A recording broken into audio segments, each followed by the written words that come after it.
Of all the stories I've told over the years, this was one that is one of my favorites. It's got to be in the top 10, if not the top 2 or 3. About a man who worked in a big office building in New York City.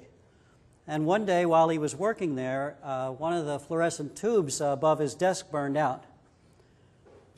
And he knew this was going to be a problem because the proper procedure is he's supposed to fill out a form for the maintenance department, and they would put it on their list of things to do, and then one day when they got around to it, they would send a proper maintenance person to replace the fluorescent tube, and he was afraid that by the time all that happened, he'd go blind. So he decided at lunchtime he was going to take matters into his own hands. He stopped by a hardware store, he bought an 8-foot fluorescent tube, and he managed to get it back up the elevator up to his desk in his room without breaking it.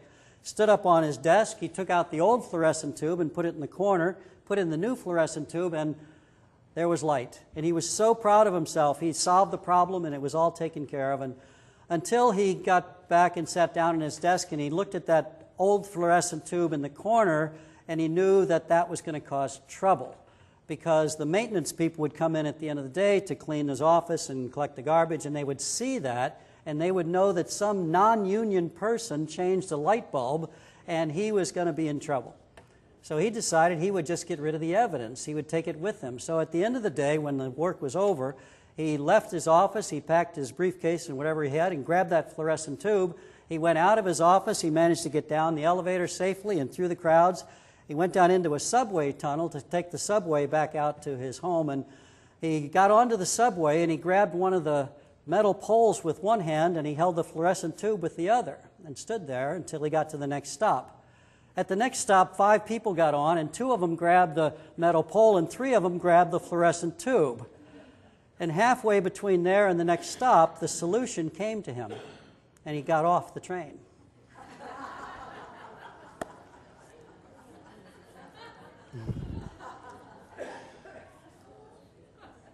I like the story for a lot of reasons, but I think about those people who were holding on to the fluorescent tube the next time that train hit a hard turn. And I like the story so much, I tried hard to figure out how can I ever apply that to a sermon. And so here's the stretch of an application for this, is that sometimes life takes a sudden turn, and when life takes a sudden turn, you better hope that you're holding on to something solid. And that's happened to us this week. Life has taken a sudden turn, and we want to know, what is that rock-solid thing that we can indeed hold on to? I'm going to tell you a rock-solid promise of God, but I want to tell it to you by way of another story. When I was a kid, I had chores to do. Some of you had chores. In fact, how many of you had chores when you were a kid that you had to do every day? See, this is a generation that had chores, right? Now, if you were like me, you probably didn't always enjoy those chores. You probably sometimes wished you didn't have them. But now, as an adult, you look back and you said, that was a good experience. I learned to be responsible. I learned to do these things. But when I was a kid, I didn't always do them on time the way I was supposed to. So, for example, I was supposed to collect eggs from a whole bunch of chickens every single day, and had to water the chickens, feed the chickens, take care of some rabbits and a horse and a few things like this. My father would come home from the office at the end of the day. We would sit down at dinner time, and it would often be dark by then. And always the first question he would ask is, did you collect the eggs? Did you do the chores? And about half the time, my answer was, oh, I forgot. I was so busy playing kickball with the neighbors and running out in the woods.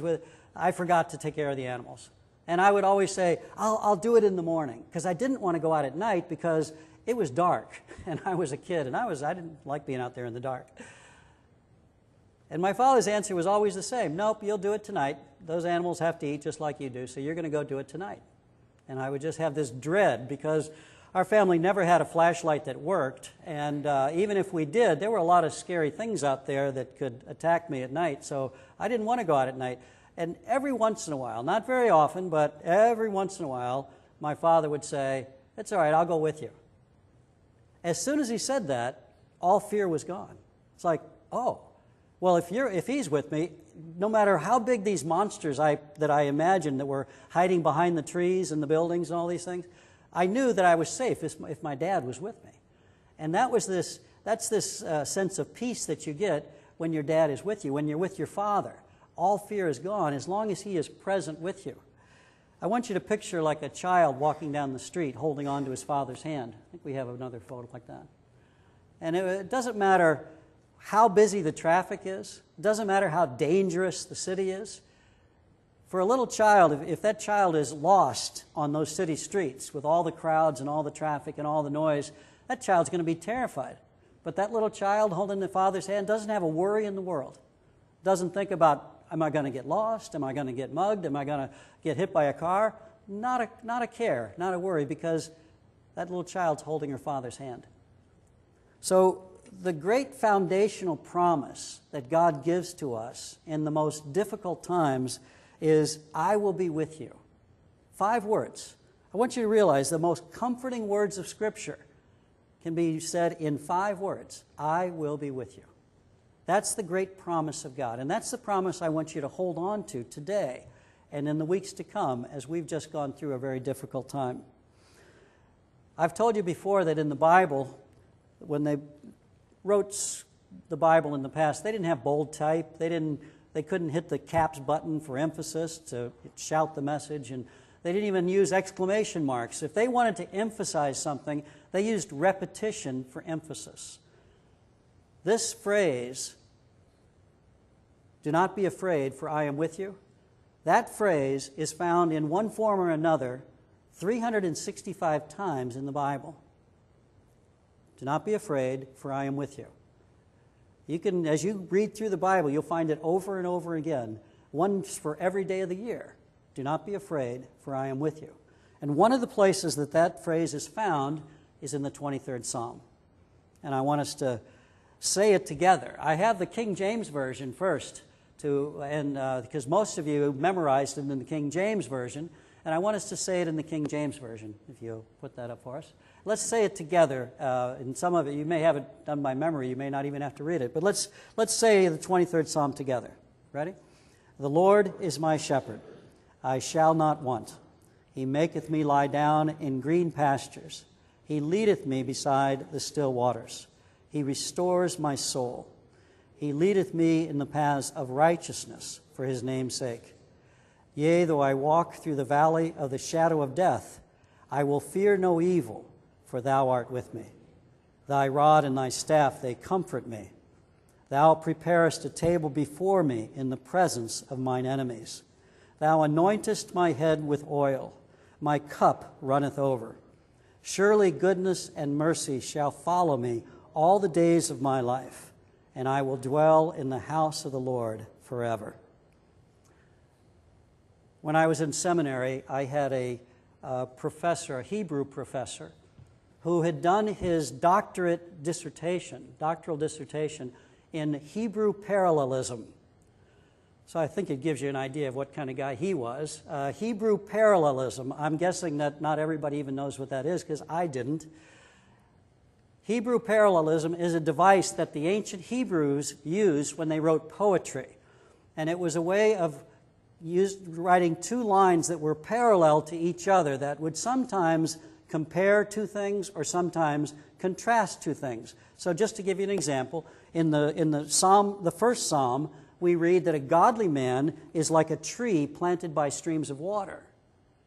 And because of that, he doesn't lose their leaves in the drought and all that kind of stuff, and it's always strong and everything.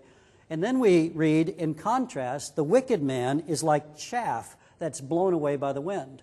So you have a comparison or a contrast. The godly man, like the tree, the wicked man, like chaff that's just blown away by the wind and has no future. That's Hebrew parallelism at its best, comparing these 2 kinds of man, the godly man, the wicked man, and the Psalms are full of those things. So my professor, wanting us to learn about Hebrew parallelism, said that we could pick out any psalm we wanted, and we were to write about a 5-page paper to explain the parallelism in that psalm. I decided I would take the easiest psalm in all of out of 150 psalms. I was going to take the easiest one, the one I was most familiar with, so I chose the 23rd Psalm. I thought I was very clever in choosing that. It was a nightmare. I started looking for parallelism in the 23rd Psalm, which we just read. I couldn't find it at all. I looked, sometimes the parallelism is in 2 verses and 2 lines or in paragraphs, and I couldn't see any parallelism at all. And I looked at it for hours. I racked my brain. I read commentators. Nothing. Not an inch. Not a word. So I went back to him the next class, and I said, I'm stuck. I'm lost. I don't understand it. And he said, what psalm did you pick? And I said, the 23rd Psalm. And he just shook his head and smiled knowingly. And he said, you want some help? Please help me with this. So he said, let me show it to you in Hebrew. He says, you can't see it in English. Thank you. No wonder I couldn't find it. So he opens up a Hebrew Bible. And in the Hebrew Bible, the first section of this that we just read, the Lord is my shepherd, and all of the imagery of the sheep forms one big paragraph. And then there's 2 lines right in the middle. I will fear no evil, for thou art with me. And then in the second paragraph, where he's a guest where the Lord is preparing a table before him, going to feed him in the presence of his enemies, and he's going to live in his house forever. The second paragraph fans out below there. The first paragraph is exactly the same size as the second paragraph. They are parallel to each other. But the 2 lines in the middle, he says, here's your parallelism. This is it for the whole psalm. It's these 2 middle lines. He said the ancient Hebrew, when he read this, his eyes would be drawn immediately to the 2 middle lines. He would read them first before he read the others because they would stand out in contrast to the whole rest of the psalm. And he says what they would see immediately is, I will fear no evil, for thou art with me. He said in Hebrew, they are so parallel, they have the same number of syllables. They even sound alike in Hebrew, but you can't see it in English. So I flunked the assignment, but I learned a great deal about this 23rd Psalm, that's the key to this psalm is those 2 lines. That's the center point. That's what you need to take with you when you read the 23rd Psalm. I will fear no evil, for thou art with me. And that is that line that's repeated 365 times in the Scriptures. Now, I know that the King James Version is familiar. Many of you know that by heart.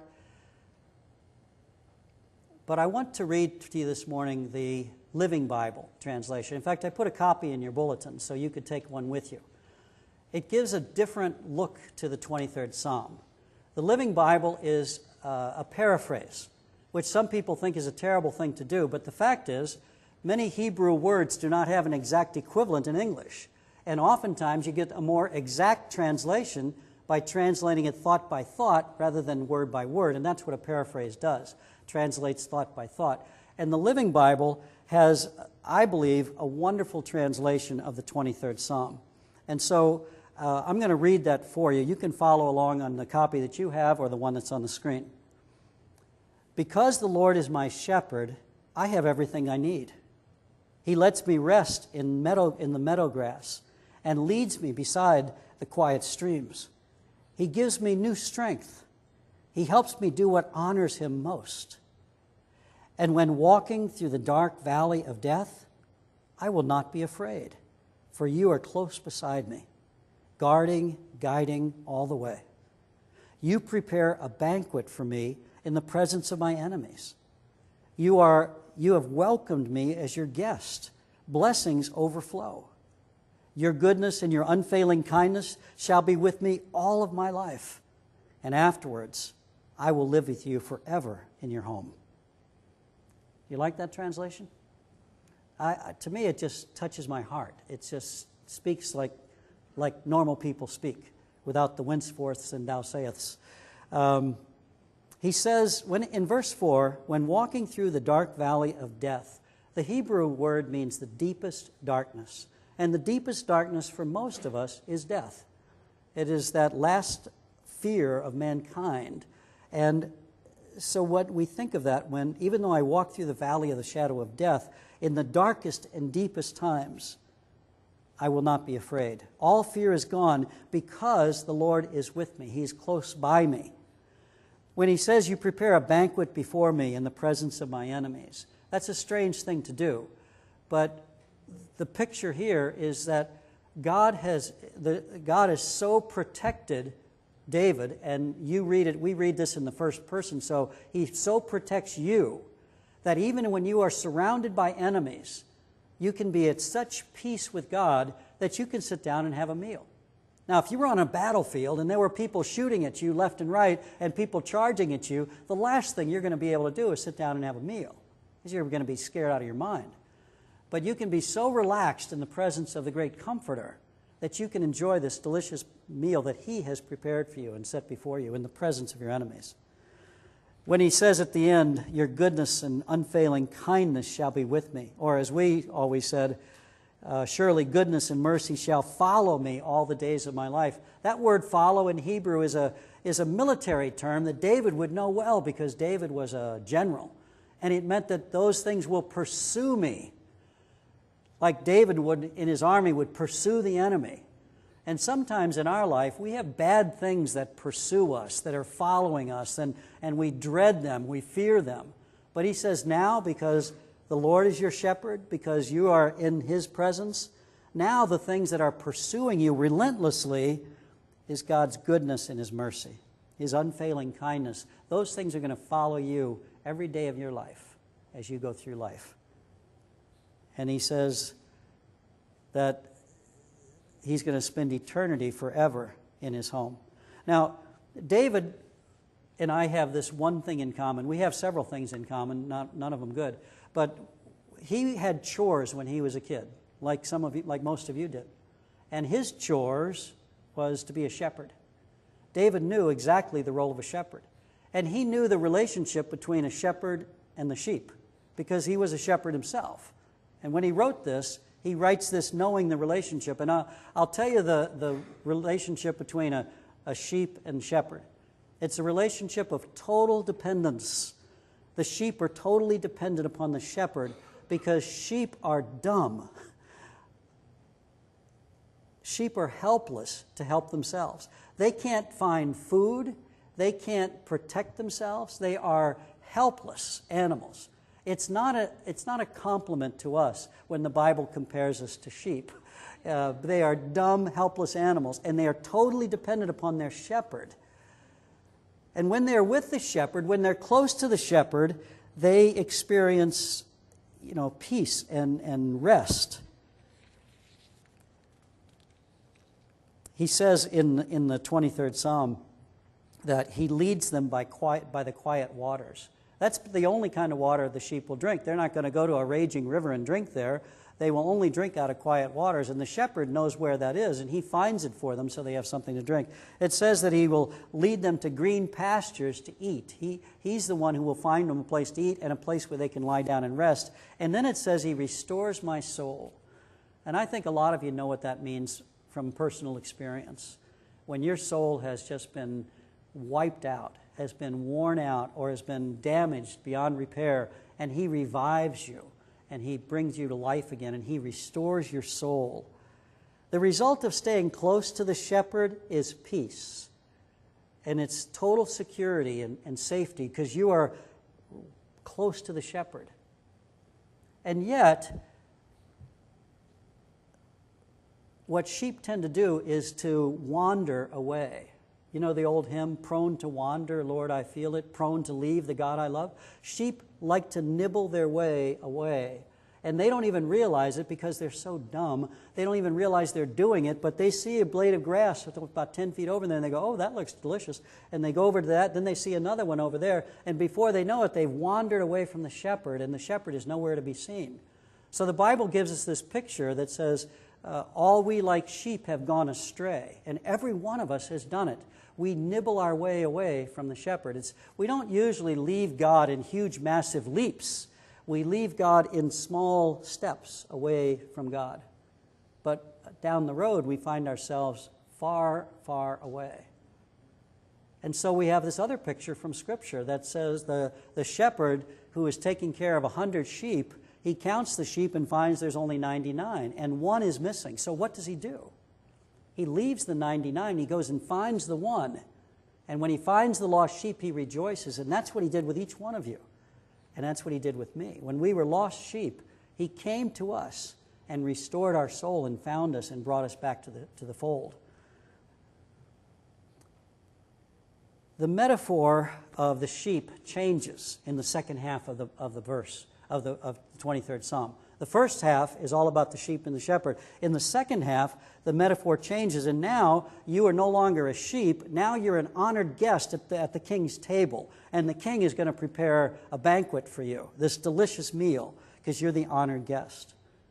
And then the metaphor continues, and now you're not just the honored guest at his table, but now you are a permanent resident in the king's home, and you get to live there forever and ever. And so it starts off with the sheep, and it ends with a guest in his home. David begins the 23rd Psalm in verse 1 by declaring his safety and security in the presence of God. I have nothing to fear because the good shepherd, the shepherd is with me. I have nothing to fear. He has safety and security in his presence. That's how he begins the psalm. He ends the psalm in verse 6 by declaring his confidence in the future. Look what he says at the end. I will dwell in the house of the Lord forever. He says, I'll always have everything that I need. Not only do I have all that I need in the first verse, I want nothing, but he will never need anything forever because he's going to live in the king's house. And the king will supply more an abundance than he ever dreamed possible. Sometimes life hits you like a storm. Jesus used that analogy. It's easy for us to imagine because if you watched the news last night in the Weather Channel and you saw that hurricane coming into Corpus Christi, and you know what it's like when a storm comes in. This is more like a tsunami, that huge wave of water that's coming in and wiping out buildings and people and everything as it comes in. And it's not that it might happen in your life, but it will happen in your life. Because when Jesus told the parable of building a house on sand and building a house on the rock, he said, when the storms come. He didn't say if the storms come, as if they might miss you. The storm does come. And for most of us, it comes on a regular interval. Sometimes the storms hit back to back, and sometimes you go for a few years without a storm, and then a bigger storm comes in than ever before. But the storms will come. It's a promise. But when the storms come, Jesus said, when the storm comes, if your house is built on a rock, it will stand. If your house does not have a strong foundation, it's going to collapse. And I've seen many people collapse when the storms of life hit. But I've seen many Christians, including many of you, who stand strong during the worst storms of all. Right now, as we go through a storm, and as loved ones in our church go through a storm, I believe they're going to stand strong because they have that rock foundation of Jesus Christ. So when the tsunami overwhelms you and it takes everything that you know, you need to hold on to something solid. And the 5 words I want you to hold on to are, I will be with you. God promises a lot of things in the Bible, but the one promise I want you to hold on to now is His presence. He promises to be present with you as you go through the darkest times of all. They say that when God is all you have, you discover that God is all you need, and He will be there for you. Someone has said, I don't know what the future holds, but I know who holds the future, and I know He's holding me. So when you go through this storm right now as a church family, I want you to just focus like an ancient Hebrew, looking at the Hebrew version of the 23rd Psalm. I want your eyes to go with laser focus to the very center of it and just repeat over and over to yourself, I have nothing to fear because the Lord is with me. That's a rock-solid promise. Let's pray together.